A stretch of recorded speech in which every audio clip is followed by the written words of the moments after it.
Today I'm going to talk about how extremely low levels of cholesterol cannot possibly be harmful. There is a lot of nonsense talked around this subject, and I have a question regarding etiquette for you, my audience, so stay tuned to the end.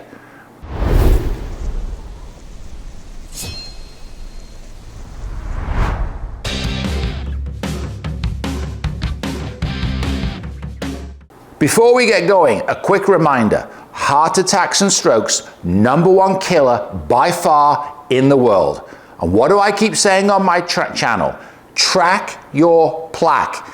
Get a carotid intermedia thickness scan done, an ultrasound of the neck. Know the extent of your disease so you can figure out how to prevent a needless heart attack or stroke, because just tracking cholesterol numbers, which we're going to talk about today, isn't sufficient. You need to know how much plaque, if any, you've got in your arteries. Cardiorisk.com.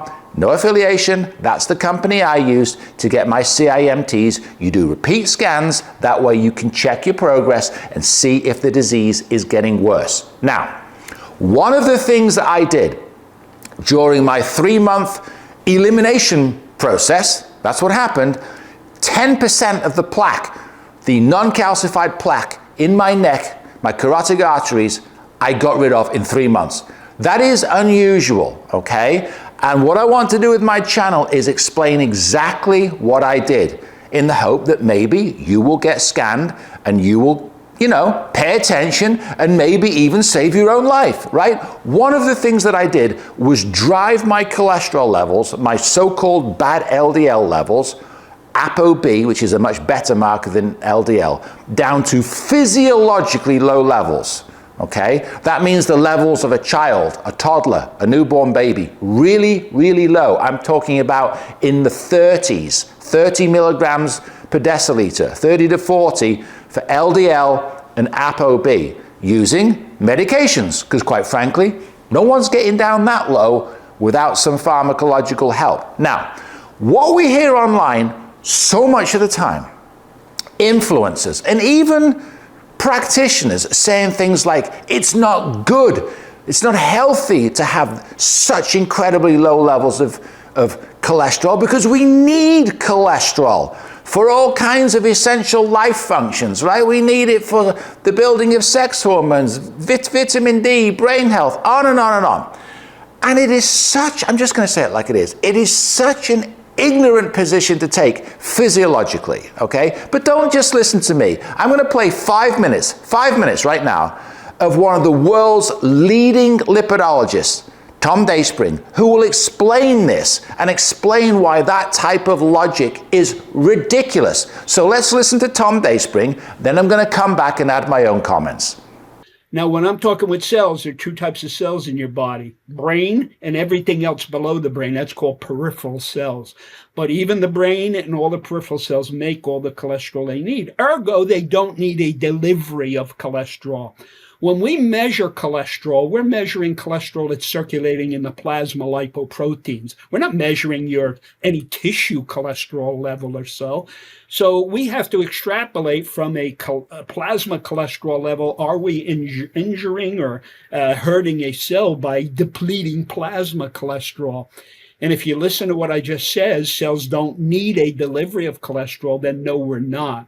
Basically, most of the cholesterol in plasma is within your LDL particles, and we now know their primary purpose is to bring cholesterol back to the liver and likely the small intestine, clearance of the ApoB particles, and then those organs, the intestine or the liver, can do other things with the cholesterol. HDLs carry the next largest amount of cholesterol in your body. And where are they going? For the most part, they're going back to the liver or the small intestine. But HDLs have the ability to deliver cholesterol to a couple of cells that might need extra cholesterol, and that would be your steroidogenic tissue. Again, for the most part, they synthesize all the cholesterol they need. They don't need a delivery. But if they do, they can upregulate something called a scavenger receptor, which delipidates cholesterol from the HDL, and they get an extra supply, maybe in an urgent situation, especially adrenal cortex, where they got to start shooting that cortex. And the other tissue that can upregulate those scavenger receptors and take cholesterol from an HDL is the storage organ in the body for cholesterol, our adipocytes. Now, LDLs don't deliver cholesterol to adipocytes. Unless in extreme emergency, LDLs do not deliver cholesterol to steroidogenic tissue. They could. Those cells could upregulate LDL receptors, but they rarely do. So the cholesterol in your plasma cannot be used as an indicator that I'm hurting a cell. The last thing I'll say is, because I get tweets every day, you're shrinking your brain when you drop LDL cholesterol too much.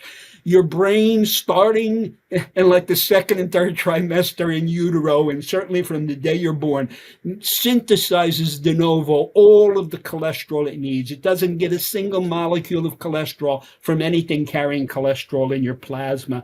So we've proven this in clinical trials. If I make your LDL cholesterol 15 because you're a nightmare and I want to make your ApoB or LDL cholesterol that low, I cannot hurt any cell in the body by depriving them of cholesterol.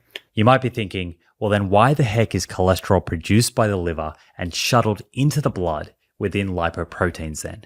What's the purpose of that? To answer this, let's go back to Tom. Answer your question there. It's essential to ship out triglycerides in the VLDL particles in the chylomicrons, because that's energy for various tissues that store it or utilize it. But since no cell needs cholesterol delivery, why did the liver put cholesterol, or even the intestine? Well, the intestine's sending absorbed cholesterol, but the liver making VLDL particles.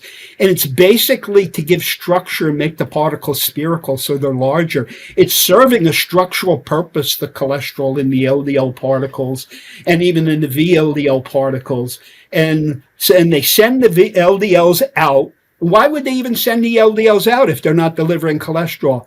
Because Dan sort of mentioned that little tricky transfer protein, CETP. HDLs are the particles that accept unneeded cholesterol from whatever tissue is trying to get rid of cholesterol to avoid its cellular toxicity. But once the HDLs fill up with cholesterol, again, this is the genius of evolution. They said, hey, HDLs, just transfer your cholesterol over to the LDLs. They'll bring it back to the liver, and you will become small again. You can go back out and get more cholesterol from any cell looking to efflux it. So people don't realize when they look at an LDL cholesterol level, a substantial part of the cholesterol within the core of LDL particles was just transferred to them by HDL particles. But the LDLs were sent out with X amount of cholesterol because they're spherical particles of a certain size, and it gives them structural integrity. And that's why the cholesterol is in those ApoB particles. ApoB particles do not per se deliver cholesterol to tissues. In an emergency, they could. Any cell can upregulate an LDL receptor, but I don't think that happens much, if at all. So there's complex physiology going on here, and that's why cholesterol serves a structural purpose on both the surface and in the core of LDL and other ApoB parts. So are we all clear at this point?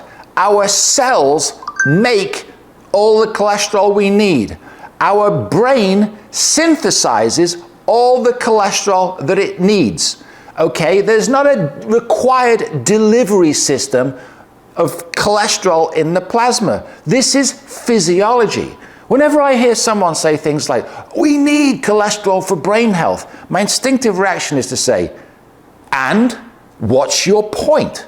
In other words, of course we do. What's your point? And the point they're trying to make without ever actually making it is they believe that cholesterol in plasma is a required delivery system. It's complete nonsense, as we just heard from Tom Dayspring. And if you don't believe one of the world's leading epidemiologists, just go to any AI app and ask the question. In fact, let's do it right now. Perplexity is my favorite AI app. Let's just ask Perplexity a question so you can hear a robot try to answer it. Okay, here we go. I'm going to do it verbally and I'll play the answer back verbally. Good afternoon, Perplexity. I hope you're having a good day. I've been watching a lot of YouTube videos lately, and some uninformed influencers are saying things like it's not healthy for a person to get down to extremely low levels of LDL cholesterol or ApoB, such as 30 to 40 milligrams per deciliter, because we need cholesterol for all kinds of life essential functions. Now, I'd like you to explain in simple layman's terms why that type of thinking is bollocks. Let's see what it says. Okay, so we've heard Tom Dayspring.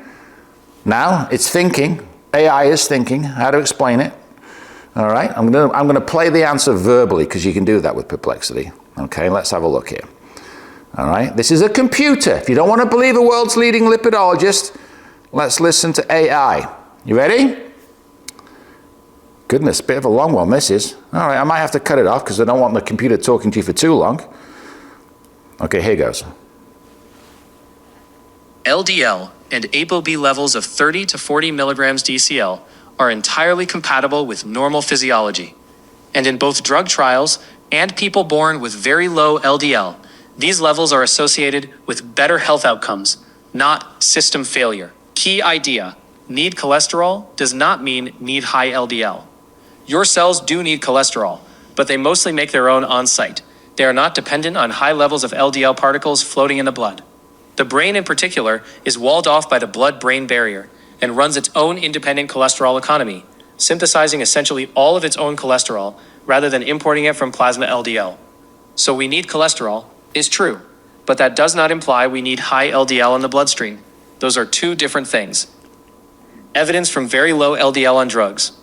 With PCSK9 inhibitors on top of statins, huge numbers of patients reach median LDL levels around 30 milligrams per DLL, and many go below 40 milligrams per DLL. In Fourier, evolocumab dropped median LDL to about 30 milligrams per DLL and lowered major cardiovascular events by roughly 15 to 20%, while serious adverse events were similar to placebo. Across PCSK9 programs, cohorts sitting in the less than 40 milligrams per DLL range did better on cardiovascular outcomes without a signal that essential functions were collapsing at these low numbers. Evidence from genetics: people born low. Some people are born with loss of function variants in ApoB or PCSK9 that keep LDL dramatically low for life, often 20 to 40 milligrams per DLL, without obvious developmental problems.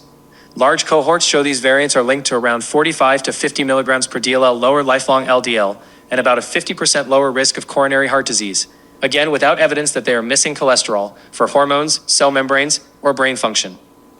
Case series of families with ApoB loss of function and very low LDL report normal growth and development, with the main flagged issue being to watch for liver fat, not lack of cholesterol for basic life functions. Why the influencer argument is backwards.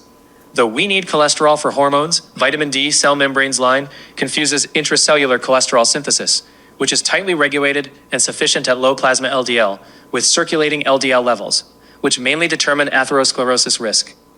Atherogenic ApoB particles are like trucks carrying cargo. You can have a normal warehouse, cells making cholesterol as needed, while deliberately keeping the number of trucks on the highway, LDL, ApoB, and blood, as low as possible to avoid traffic jams and crashes, plaque and heart attacks. Real-world and genetic data both show that within the ranges we can currently achieve, down into the 20s to 30s milligrams per DLL, lower LDL ApoB means less cardiovascular disease with no credible signal that humans suddenly stop being able to make hormones or maintain cell membranes. Where legitimate nuance actually is. The real questions at the frontier are: how low is too low over many decades? Are there rare subgroups with issues, e.g., advanced liver disease, severe malnutrition? And what to monitor, e.g., liver fat in some ApoB loss of function carriers? Those are nuanced safety and surveillance questions. They are not an argument that the average person sitting at 30 to 40 milligrams per DLL, LDL, or ApoB via statins, PCSK9, is somehow starved of essential cholesterol. If you want, I can help you turn this into a tight YouTube script that dismantles the "we need higher LDL for essential functions" trope in 5 to 6 punchy points with visuals. No thanks, Perplexity. I think you just about covered it very nicely, and hopefully my audience will now, having listened to one of the world's leading lipidologists, having listened to an impartial robot, finally understand, well, not my audience, because my audience are clued in, that there's a lot of influencers talking bollocks out there. Do you think it's appropriate, Perplexity, given how important this topic is around life and death issues, preventing heart attacks, That I refer to these influencers as talking bollocks? Am I allowed to say that? Got to check, right? Etiquette, right? Let me see what it says. Oh, I need your input on this reply. You're not going to believe this. Okay, here we go. You're absolutely allowed to call bad arguments bollocks. But it's a tactical choice. It can feel satisfying, yet sometimes reduces your ability to win over the movable middle in your audience. What you're trying to achieve, your real goal is to stop harmful misinformation about life and death cardiology topics, not just vent about it. To do that, you want people who currently trust those influencers to stay open and not feel attacked or humiliated. Pros of calling it bollocks. It signals clearly that the claim is not just another opinion, but flatly wrong, which is sometimes necessary when stakes are high. A bit of sharp language can make your content more engaging and shareable, especially for viewers already skeptical of those influencers. Cons and risks. Strong insults toward people rather than ideas can come off as unprofessional or hostile, and may alienate fence-sitters who might otherwise listen to you. Platforms and professional bodies. All right, I've heard enough. Sounds like my mother, this thing. Ladies and gentlemen, when you've got public figure influencers with millions of followers that are giving out horrible information that could get people killed, are we really worried whether or not I call that bollocks? I need your help in the comments, okay? Drop a comment. Should we call bollocks bollocks, or should we say things like it's just a bit wrong, just a bit silly? I need etiquette guidance, folks. Really, you tell me. We know now, we know definitively that they're talking bollocks. The question is whether or not I should say that, or whether I should say it differently. I don't know. Drop a comment in the comment section. I'll see you next time.